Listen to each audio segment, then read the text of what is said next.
sur une autre planète, très loin, à 3 heures de Paris, dans un petit morceau d'Europe qui n'existe plus, la Yougoslavie. Ligne de vie. Il y a eu des discussions vers davantage de compréhension.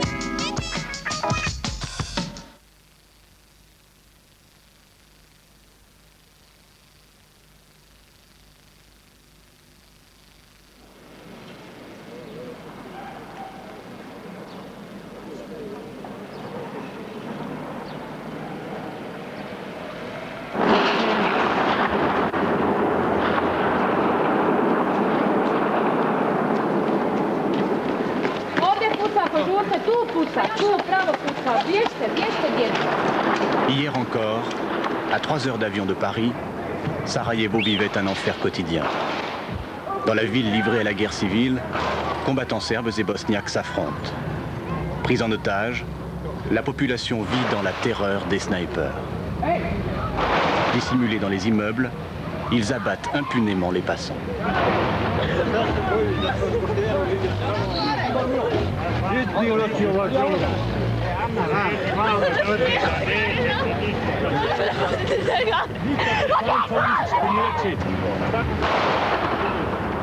En 3 ans, les Nations Unies ont envoyé 340 000 casques bleus en ex-Yougoslavie.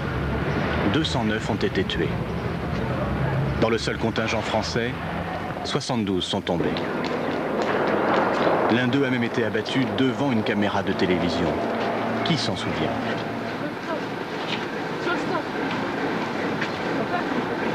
C'est son histoire et celle des hommes de son groupe que nous voulons vous raconter. Qui étaient-ils? Pourquoi sont-ils partis? Comment ont-ils vécu leur mission? Ils n'en avaient jamais parlé. Transformés par l'épreuve, ces garçons s'interrogent encore sur la mort de leurs camarades. Pourquoi on tue un casque bleu? Un soldat de la paix qui n'agresse personne. Pourquoi on tue quelqu'un lâchement comme ça?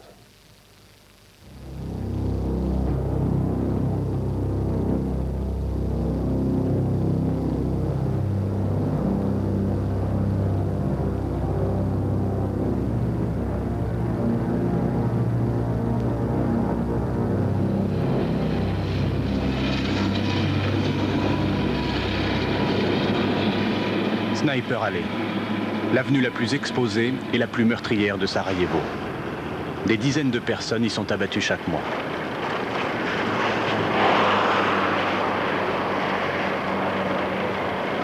Le 15 avril 1995, Éric Ardouin est volontaire pour remplir une mission à haut risque.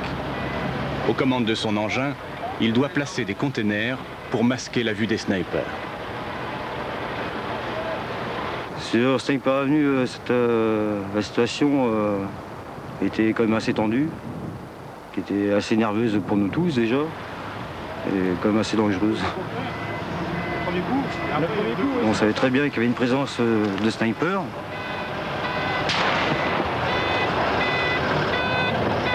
Et moi, ma mission à moi, c'était de guider Eric pour que cette mission se déroule bien, parce qu'on ne peut pas, avec un gros conteneur devant nous, le mettre au hasard des choses, quoi. Donc c'est pour ça que je guidais Eric.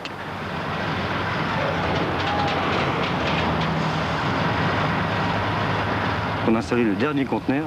Et, au moment d'abaisser ce conteneur, Eric s'est fait tirer dessus.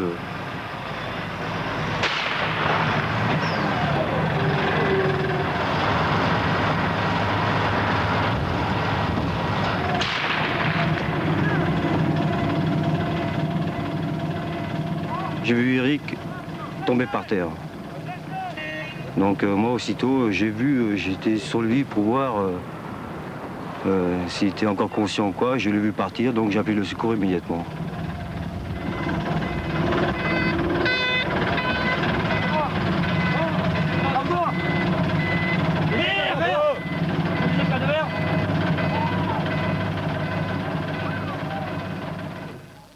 Éric Ardouin venait d'avoir 30 ans. Pour ceux qui voient cette scène à la télévision, un militaire anonyme meurt simplement en soldat. Pour ses proches, cette mort est l'aboutissement de son engagement.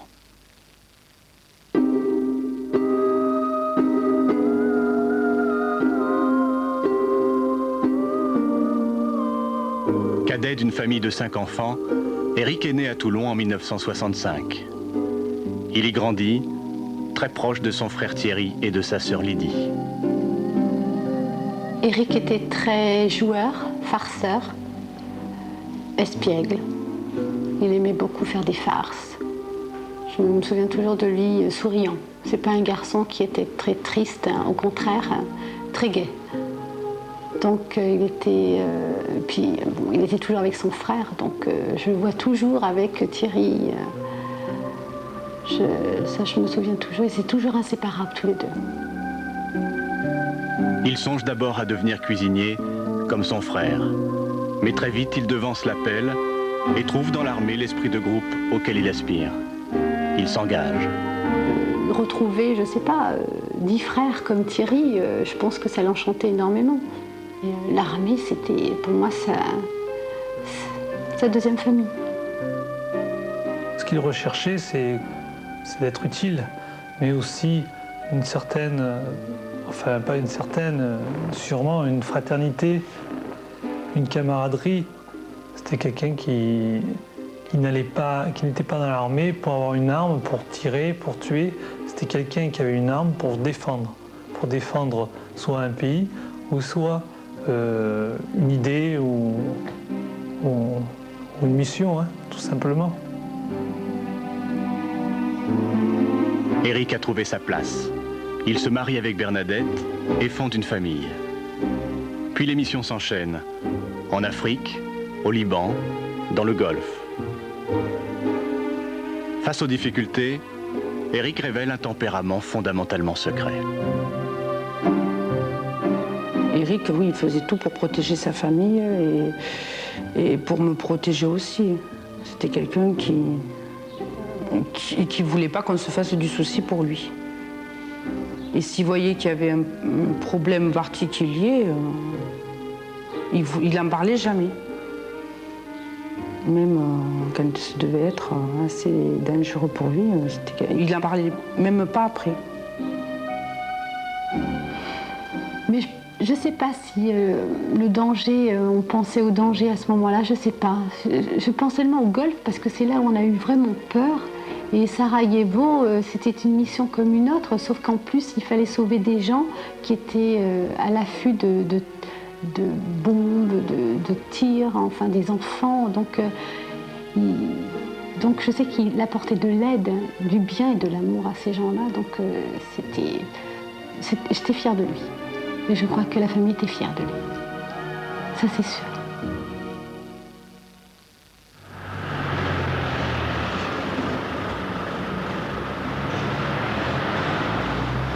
En janvier 1995, son régiment est désigné pour renforcer le contingent des casques bleus à Sarajevo.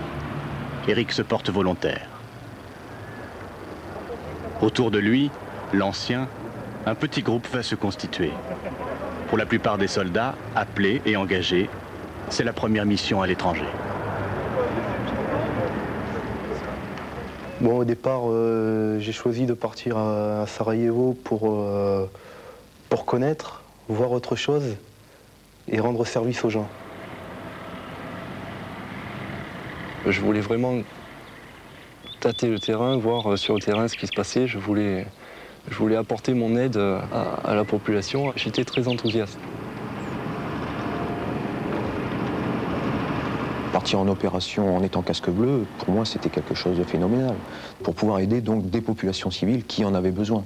Donc c'est quelque chose de phénoménal, c'est quelque chose de merveilleux pour un militaire de pouvoir justement agir pour la paix. Partir en haut ou partir en mission, la mort, on est militaire, ça peut nous arriver. C'est un peu dans le contrat en fait. Mais bon, on n'en parle pas. Hein. On n'en parle pas, on n'y pense pas, surtout quand on est en mission. Et si elle arrive, en général, c'est un petit peu ça fait un coup de massue, quoi.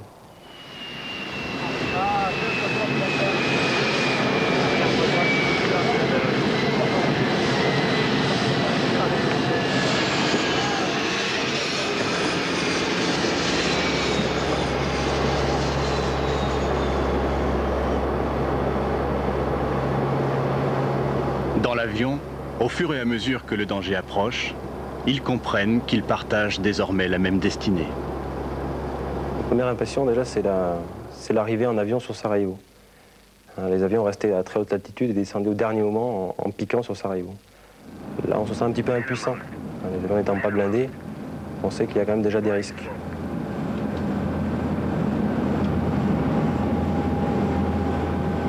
En arrivant à l'aéroport, ils nous ont fait courir pour qu'on puisse rentrer dans des blindés pour rejoindre notre campement.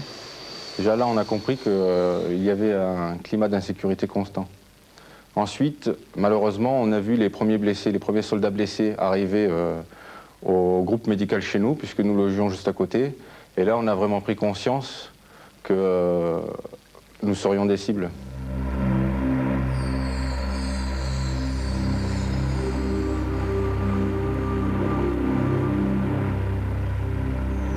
Ils rejoignent aussitôt leur cantonnement. Il résume à lui seul la condition des casques bleus à Sarajevo. Un bunker, exposé, sans défense.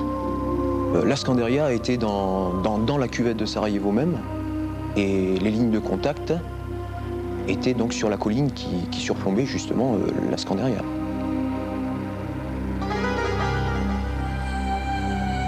À vol d'oiseau, les lignes de contact étaient à 1 km maximum, 800 mètres, 1 km. Et lorsque nous avons découvert en fait le cadre où nous allions vivre, on a vu un sous-sol rempli de toiles de tente. C'est-à-dire il y avait des toiles de tente partout. Bon, c'était l'endroit où nous allions loger. L'éclairage au néon et surtout cette impression d'enfermement, d'être confiné en fait, qui m'a semblé assez spécial. Pour pouvoir supporter l'ambiance pesante de Scanderia, il fallait resserrer les liens, il fallait impérativement que la cohésion soit présente et soit très forte. Dans un cas comme ça, les défauts, les petits défauts de tout un chacun prennent des proportions gigantesques. Et il faut vraiment se serrer les coudes et il faut qu'il se crée des liens d'amitié.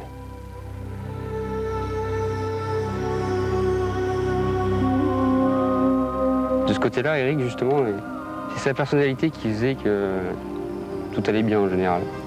Quand on ne savait pas quelque chose ou qu'on a des doutes, on avait tendance à aller le voir. Parce qu'on pouvait discuter. C'était pas l'ancien, le bouillet-chef, non. C'est un peu... On fait abstraction de tout ça. Puis bon, il était pas bavard, mais en même temps, on pouvait discuter pas mal, de bons conseils. Je sais pas, il s'entendait avec tout le monde.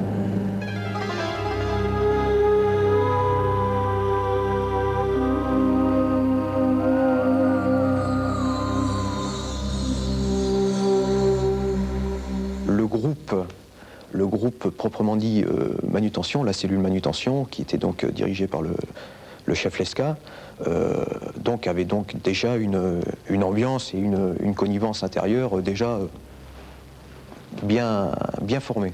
Et bon, moi en tant que responsable, chapeautant un peu tout le monde, j'ai été intégré donc à ce petit groupe très soudé, ce qui m'a d'ailleurs fait très plaisir.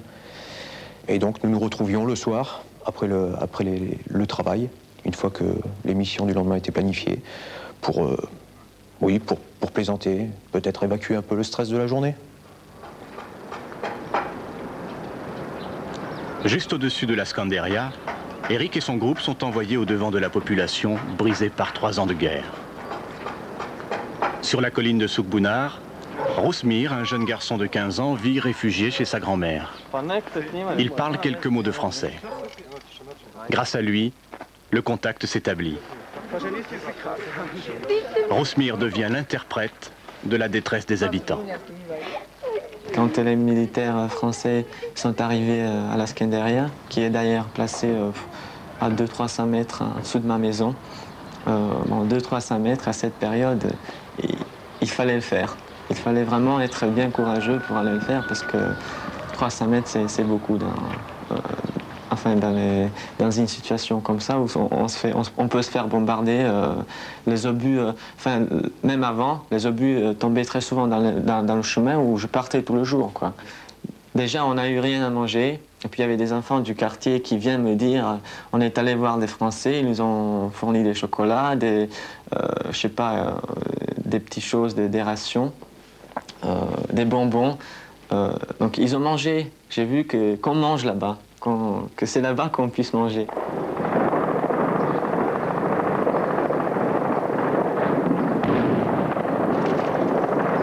On ne voyait pas la fin. Deuxième année de la guerre, on disait ça va durer tout le temps. On attendait la mort.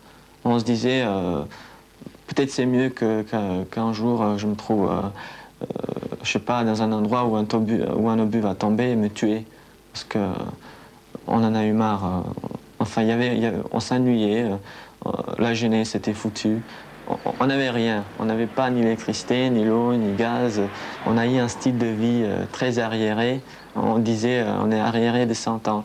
Il y avait des vieilles personnes qui disaient nous on a vécu mieux, on a eu des meilleures conditions de vie.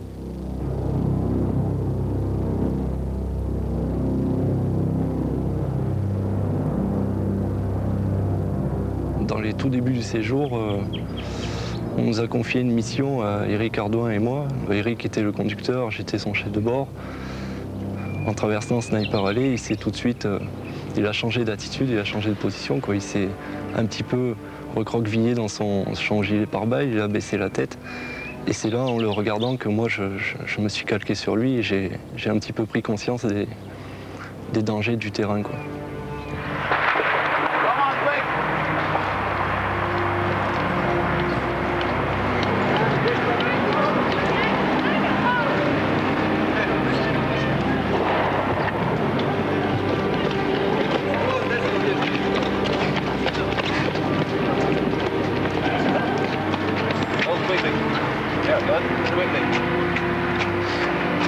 Sniper Alley, c'est une grande avenue qui part du centre-ville de Sarajevo, qui s'étend sur près de 3 km, avec d'un côté la ville des Bosniaques musulmans et de l'autre un quartier qui était occupé par des Serbes de Bosnie. Entre les deux camps, depuis 1992, une lutte plus ou moins acharnée a toujours eu lieu et s'est manifestée souvent par le sniping, qui consiste à se camoufler, se planquer dans des immeubles plus ou moins éloignés de l'avenue et de tirer de façon terroriste sur les gens pour les abattre, aussi bien d'un côté que de l'autre.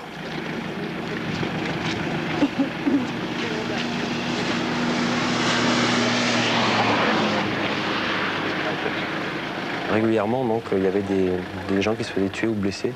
Donc les autorités bosniaques ont demandé à ce que nous puissions mettre en place des conteneurs afin de masquer le passage des gens.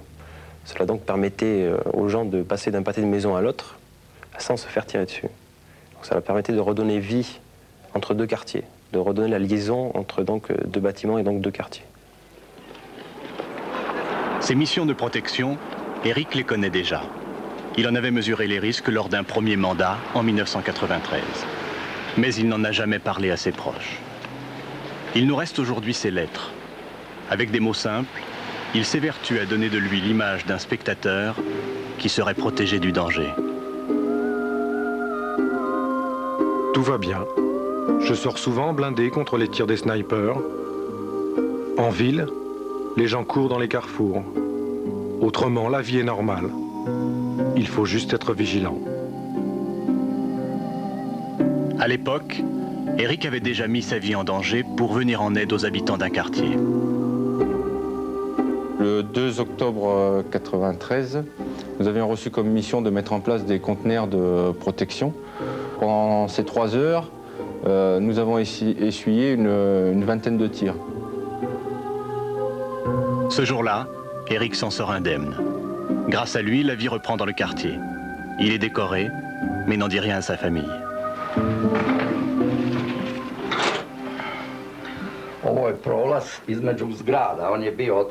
Vous voyez ce passage entre les immeubles au fond? Il n'était pas protégé. Les snipers étaient postés derrière et ils tiraient sur les habitants dans toute la zone. Ils tuaient, même les femmes et les enfants. Quand les Français sont arrivés, il y avait déjà un conteneur. Ils en ont posé un deuxième pour bloquer la vue sur le passage. Résultat, les Serbes ne pouvaient plus tirer sur les habitants qui passaient par là.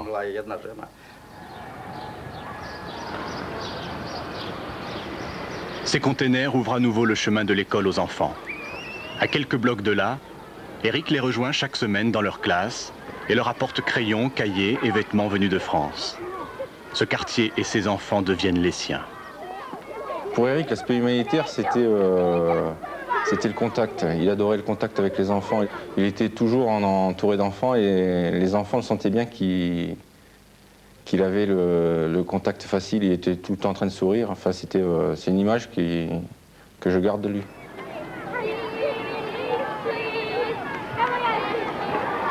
À ce moment-là, Eric ressent pleinement l'utilité de sa présence. C'était en novembre 93. Un obus tiré par les Serbes a atterri à l'entrée de la classe. Et tous les éclats ont été projetés à l'intérieur de cette classe. Et il y a eu... la maîtresse a été tuée, 7 enfants ont été tués et tous les autres ont été blessés. Et nous sommes arrivés...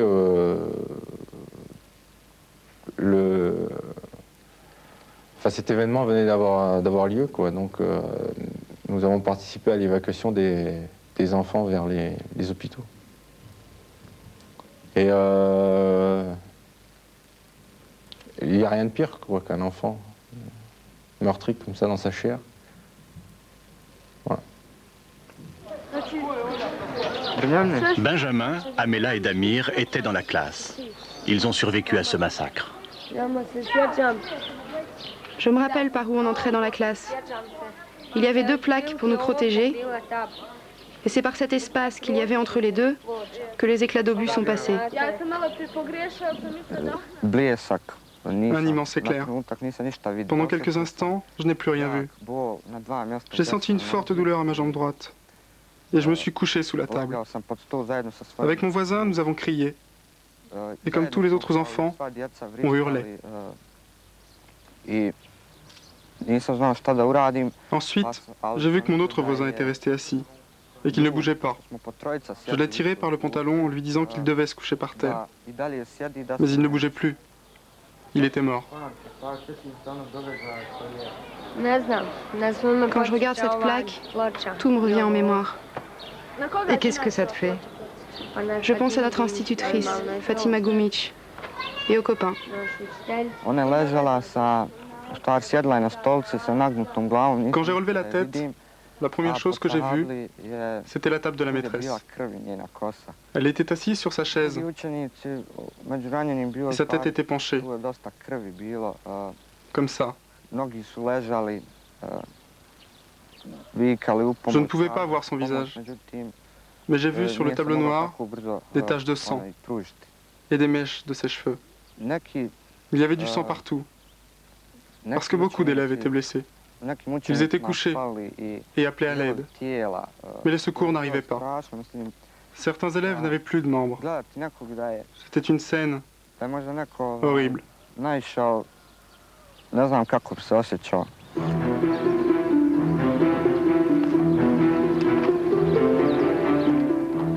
Pour Eric, tout s'effondre. La notion de mission humanitaire a soudain perdu son sens. Casque bleu, pourquoi? Casque bleu pour rien. Je pense qu'Eric, il a été profondément marqué. D'ailleurs, nous tous avons été profondément marqués par cet événement. Et quelque part, on a été changés quand on est rentré en France. Je pense que nos familles s'en sont rendues compte. On était différents.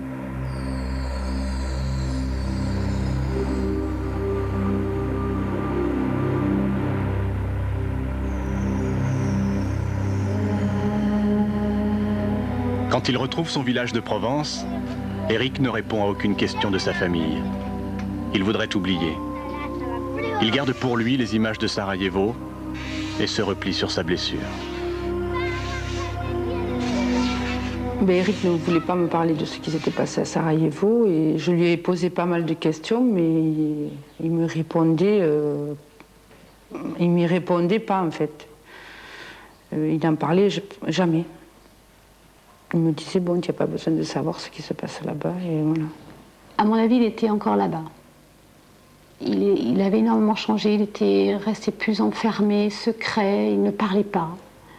Et même il était violent. Enfin, quand je parle de violence, c'était pas une violence, c'est verbal. Violence verbale, oui, tout à fait. Il ne supportait pas un bruit, il ne supportait pas un cri. Quand les enfants pleuraient, il ne supportait rien. Donc c'est là où vraiment on s'est dit, il a été en état de choc. Pour moi, j'avais l'impression qu'Eric a été en état de choc. Là, je crois qu'il a connu vraiment ce que c'était que la guerre. Même si sa famille le retient encore, tout en France lui paraît bientôt dérisoire. Au bout d'un an, il décide de repartir. Eric part la deuxième fois à Sarajevo par choix. J'ai l'impression qu'il est parti pour rejoindre ses camarades qui étaient là-bas. Que pour lui, c'était pas normal qu'il soit là alors que les autres étaient en train de risquer leur vie. Et puis, j'ai le sentiment que c'était son devoir d'aller là-bas, de sauver ces gens. Pour moi, sa vie était là-bas, quoi.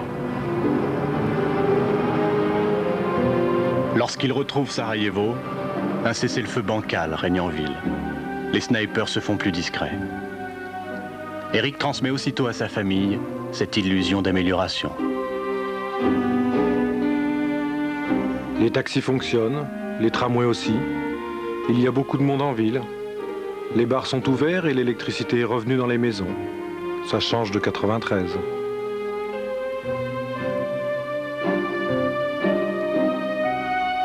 Autrement, le travail ne manque pas, le temps n'est pas terrible. Sur ce, je vous laisse. Je vais faire de la distribution de lait dans un orphelinat.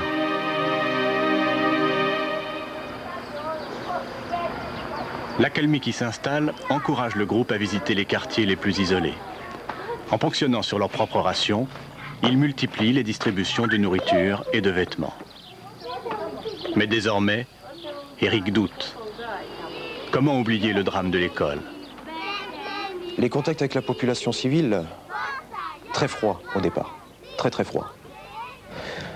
Au début, ça marchait plus ou moins, donc on avait un peu meilleur contact avec les enfants. En fait, tout se faisait à partir des enfants. C'est-à-dire que les enfants très curieux venaient vers nous. Bon, on avait toujours dans la poche un bonbon, un chewing-gum.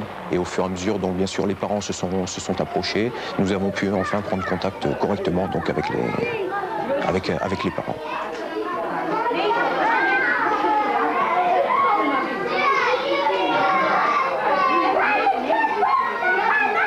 C'était des missions très émouvantes parce que ça permettait de voir dans quelle misère ces gens vivaient et ce que pouvaient être les effets d'une guerre, quoi.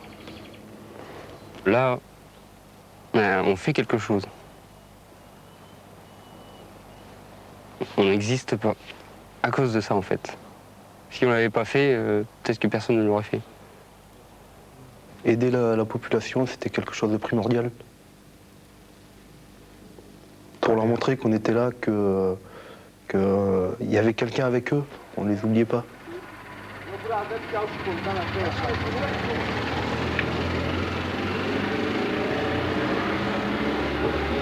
Ils étaient plus que des militaires, donc il allait au-delà des limites officielles, quoi. C'était pas seulement d'amener à manger, d'aider l'école, donc c'était aussi les discussions, parce que les gens ont sûrement eu besoin de la visite. Enfin, il n'y avait pas seulement une relation humanitaire. Ils n'allaient pas uniquement pour aider des gens, enfin comment je vais dire, matériellement, de leur donner des choses. Donc c'était pas que ça. Regardez, nous avons gardé ça comme souvenir. Voilà les photos. Et regardez ce que nous avons écrit au-dessus. Les soldats du bataillon français sont venus et ont organisé un spectacle pour les enfants. Après le spectacle, ils ont offert des cadeaux à tous les élèves et même aux employés de l'école. La gratitude des habitants donne aux camarades d'Éric le sentiment d'effacer 3 ans de douleur. Mais le groupe comprend que les casques bleus ne résolvent pas l'essentiel. Et en fait, en discutant un peu avec eux, je me suis aperçu que la population de Sarajevo avait été déçue par les casques bleus. Ils attendaient beaucoup, ils pensaient que les casques bleus régleraient la guerre en très peu de temps. Et au fil des mois et des années passées, la situation n'avait pas bougé. Et donc ils attendaient beaucoup plus des casques bleus.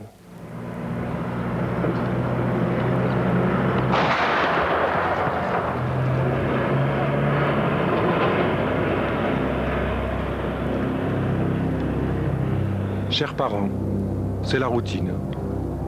Hier, on a eu les premiers coups de feu. Les balles perdues tapaient contre nos containers. Ça a duré une partie de l'après-midi.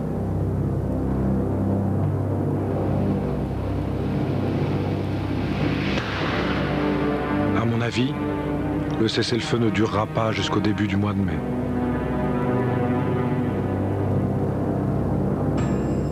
L'arrivée du printemps marque la fin du répit.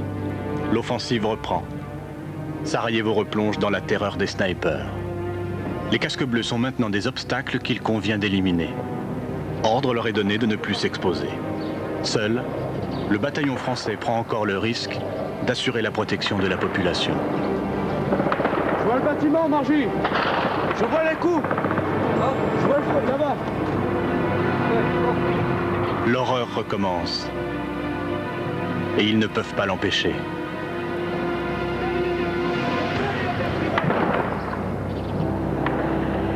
Éric et son groupe assistent au calvaire quotidien des piétons. 10 personnes tombent chaque jour sur Sniper Alley. J'ai été témoin